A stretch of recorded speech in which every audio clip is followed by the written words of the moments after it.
a lot of pressure because of the idea that being a da'i and being a person, like a student of knowledge, and someone especially English speaking, there must be a lot of pressure put on you to just kind of essentially solve people's problems, whether that be I'm feeling upset, I'm feeling down, to being, you know, my marriage, I'm struggling with my marriage, I'm struggling when it comes to raising my kids, and essentially people must put a lot of it must be very what's the word, people put burdens on you, right? I feel it in two ways. I feel it mostly from the point of the amana. Like Allah said, إِنَّ اللَّهَ يَأْمُرُكُمْ أَن تُؤَدُّوا الْأَمَانَاتِ إِلَى أَهْلِهَا. Allah commands you to fulfill the responsibilities and the trusts you've been given to those who've entrusted them to you. That's a tough ayah. Wallah, that's a hard ayah. Because people entrust things to me that wallahi I can't do. And I really believe, by the way, like one of the things I've really tried in the last couple of years is to learn to say no.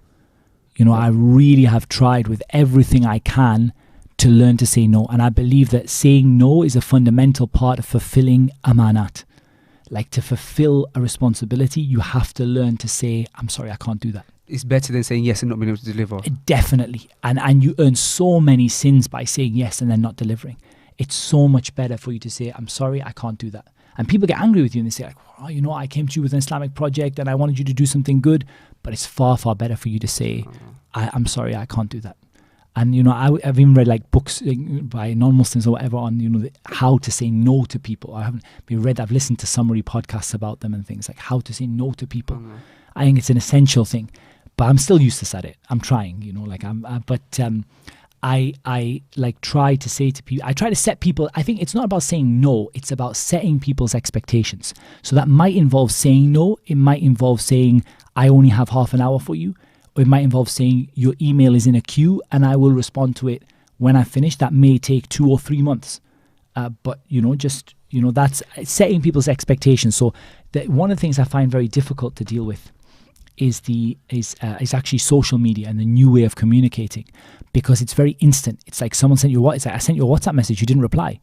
Yeah, you did, and so did, you know, and at that time, like 100 other people. And so, but everyone gets angry. So that's why I don't really communicate much on social media. I communicate with people who have like something to arrange, like a lecture to arrange, or we want to arrange this podcast or whatever. That makes sense because it needs a kind of a conversation that's in like fairly quick, you know, between the people. But I won't really answer questions via things like WhatsApp because it just becomes like one more question. And you also have I switch your life, you have your own family, your children, your wife have rights over you. Yeah, definitely. On that topic, I switch notifications off my. I think it's another thing I would advise everyone to do. Completely switch notifications, leave the little red dot or whatever, but switch notifications off, banner notifications off your phone, because you're working and it's just like ding, you're working, ding, next one, ding, like, and it's just once you're on your phone, you know, an hour. It's just like, you know, doing what, you know, like. So I try to have a queue of work. I try to prioritize. So when I come in on a Monday, I deal with things like communication, because usually I have a big pile of emails because I don't answer anything Friday, Saturday, Sunday. Because Friday is the main day for lectures and Saturday is the main day for workshops and classes, and Sunday is the day that I have off, so I spend it with the family. Okay. So I don't generally answer the phone at all Friday, Saturday, Sunday. And I'm notorious for this. You know, people take my number, they get so happy. They're like, oh, I've got his number. I say, miskeen, wallahi. Like, that number, la yusminu wa la yughni min ju'. Yani, it's not gonna, yani, like, it's not going to benefit you in any way, because that number just rings and rings and rings. And that's very inspiring. It's very inspiring because it's saying no and knowing the rights of the people that around you, like the rights of your family, is very important. I'm conscious of taking up too much of your time, and therefore I do want to breeze for you a few things. I've got a list of topics that I would love to more so breeze through, because I've already taken up quite a lot of time. Let's finish off your daily routine first of all. Okay, super quick. You come back from work. So work is all about, you know, I do appointments with people. I do them individually.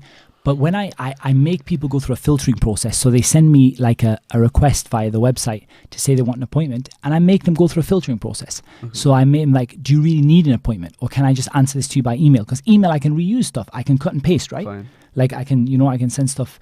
So I kind of say like, do they really need? But when they need, of course, I'm more than happy to give them. I'm going to try to be an approachable person. People can come and see me.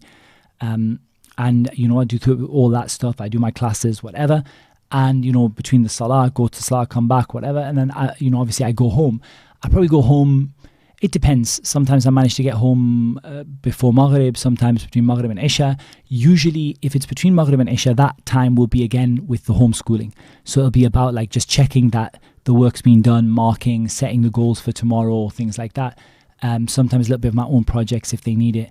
And generally after Isha, it's really just eat in bed, to be honest. Okay. Because you can't do that if you sleep late. Like last night I had a very, very late night because I had some stuff to do and I ended up getting back at like 1:30. So that kind of like it's ruined my like kind of routine for the rest of the day. Are you a coffee man? I can be, okay, but it depends on the diet I'm on. Fine. Like, but yeah, I can be. But I'm not like a person to drink like 3-4 cups a day or something like that. Like I might have a cup in the morning sometimes. Okay. But like I'm not as much as when people say they're a coffee man. I'm not like a major addict. Yeah.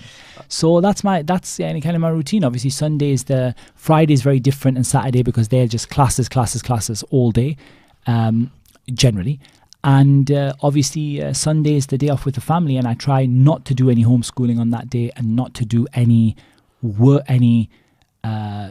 like Islamic Center work, but I do some of my own work, which is my own dawah projects, and I just try and spend time with family as much as possible because it's a big amana, And I say this, I'm saying this and I'm thinking, wow, if I could stick to this routine that I've just told you, I'd love it, because don't get me wrong, there are days where things just go completely wrong, and I'm either working till really late or I'm back really late or I've just messed up my routine.